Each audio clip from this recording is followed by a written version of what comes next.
Stopping off briefly at the Gold Coast, streets were full of people, loud music and partying.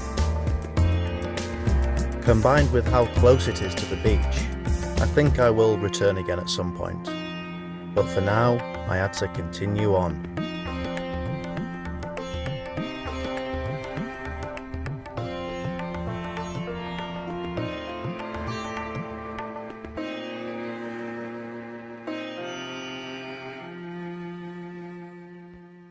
I parked up at the farming hostel.